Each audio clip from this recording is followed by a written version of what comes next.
3 సార్లు గెలిచాను అని చెప్పుకునేటువంటి నందమూరి బాలకృష్ణ గారు ఎన్నాళ్ళు కనబడతారండి ఇక్కడ నియోజకవర్గంలో?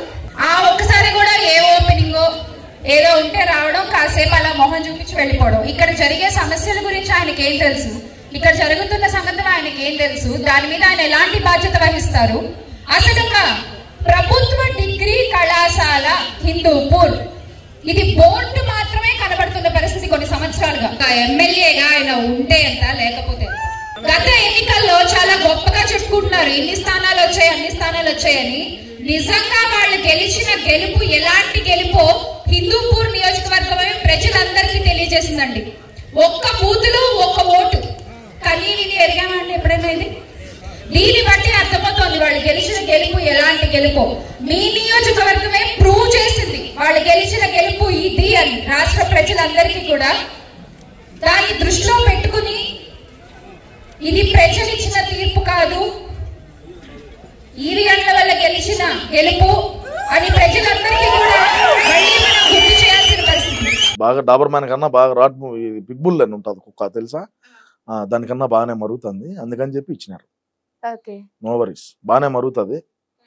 కానీ ఈ రోజు మరగలా, మరి ఏడాదో తెలియదు. ఏ హోటల్లో ఉండదా, షూటింగ్ లో ఉండదా, ఇంట్లో ఉండదా తెలియదు, మరి ఎక్కడ ఉండదో తెలియదు. కానీ ఈ రోజు మరగలా. ఈ రోజు కూడా మరగాల్సింది కదా, బయటకు వచ్చి పోసాన గడి కూడా వచ్చి మరిగినాడు. ఇప్పుడు బుధాలు ఎగరేచ్చవచ్చు మరిగినాడు. మరి ఏమెందుకు మరగలేదు అనేది నా డౌట్. సో ఈవిడ చేసిన కష్టం అంతా ఆయన కళ్ళల్లో పడ్డానికి. ఎవరు? శ్యామల గారు. ఏ ఊరు మామదా? ఏ ఊరు అంట? నాదా? నీది కాదు, ఆమెది. ఆవిడది నాకు తెలీదు. ఉండేది ఆడామా?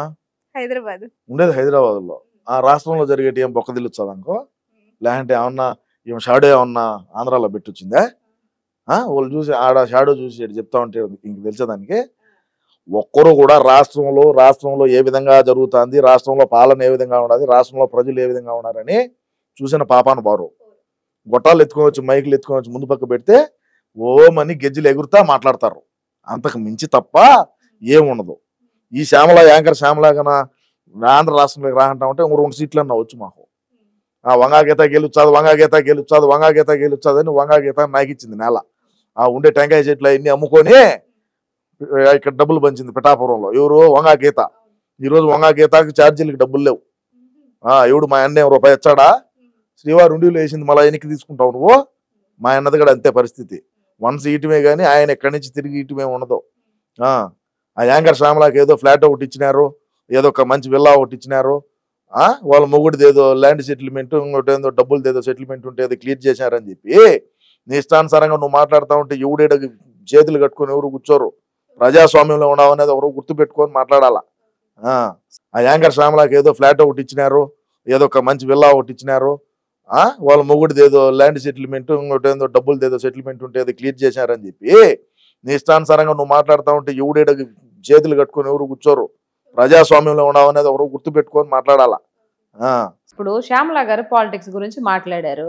నేనేం మాట్లాడినా, ఏం మే శ్యామలక్క నువ్వు వచ్చినవా మళ్ళా, ఏంది మే వీళ్ళందరూ ఇటు గురించి మాట్లాడుతాండో నీకేం తెలుసు మే అని చెప్పేసి, మీ అన్న గురించి ఇలా చేశాడు కదా, అప్పుడు ఏం పీక్ నువ్వు మే నువ్వు, అప్పుడు అమ్మాయిల మీద హత్యలు జరగలేదా, అప్పుడు ఏడికి పోయి నువ్వు మే నువ్వా అని చెప్పేసి మాట్లాడా. నేను పిల్లల మీద అప్పుడు హత్య మానభంగాలు జరిగినప్పుడు నేను మాట్లాడాను కాబట్టి ఈ రోజు నాకు రైట్ ఉంది. నువ్వేం మాట్లాడలేదు కదా, ఎందుకు మాట్లాడని మాట్లాడినా. ఏంటంటే మనం వెళ్లే రూట్ ఎలా ఉండాలి అంటే కొన్ని పార్టీకి కొన్ని నిబంధనలు అనేవి ఉంటాయి కదా. ఇప్పుడు సపోజ్ కి ఏదన్నా ఒక తుస్కారంగా ఒక మాట అన్నా తిరిగి ఆ మాట మనం అనకూడదు కదా. కాబట్టి పాలిటిక్స్ గురించి రోజా ఆవిడ శ్యామల గారు మాట్లాడినప్పుడు నేను పాలిటిక్స్ గురించే మాట్లాడతా, దాని గురించి తెలుసుకుంటా. ఆవిడ పర్సనల్స్ తో మనకు అనవసరం కదా. ఇప్పుడు మనల్ని ఎవరైనా అన్నప్పుడు మనం ఎంత బాధపడతామో, ఆవిడ పర్సనల్స్ గురించి మాట్లాడితే అది తప్పు కదా. సో మన పార్టీ ఏ పార్టీ అయినా మన పార్టీ కాకపోయినా ఆడవాళ్ళ యొక్క పర్సనల్స్ గురించి మాట్లాడకూడదు. నేను అప్పుడు రోజు ఎక్కడ కూడా వీడియో వాళ్ళు వదిలిపెట్టి ఇట్లా ఏదో బ్లూ ఫిలిం లో చేసిందనంటే అది తప్పు. ఆవిడ నోటి తోడుతో ఆవిడ మాట్లాడింది ఓకే, దానికి నేను ఒప్పుకుంటా. కానీ ఆవిడ పర్సనల్స్ తీసుకొని వ్యక్తిగత విషయాలు మాట్లాడకూడదు కదా. నేను ఆ మాటకే స్టిక్ అయి ఉంటా. మాట్లాడితే పద్ధతిగానే మాట్లాడతా. పర్సనల్స్ తీసుకొని మాట్లాడి దానివల్ల ఏం వస్తుంది? ప్రతి ఒక్కరికి పర్సనల్స్ అనేటివి ఉంటాయి కదా, మాట్లాడడం తప్పు కదా. మీరు జ్ఞానంగా మాట్లాడుతున్నావు. నువ్వు మరి చాలా మంది మరి ముసలక్క అని అదే కథలు చెప్పింది. అదే చెప్తున్నా, అది ఏంటి? తనకి ఆ జ్ఞానం లేకపోవడం వల్ల అది పైన భగవంతుడు చూసుకుంటాడు అట్లా అని చెప్పేసి.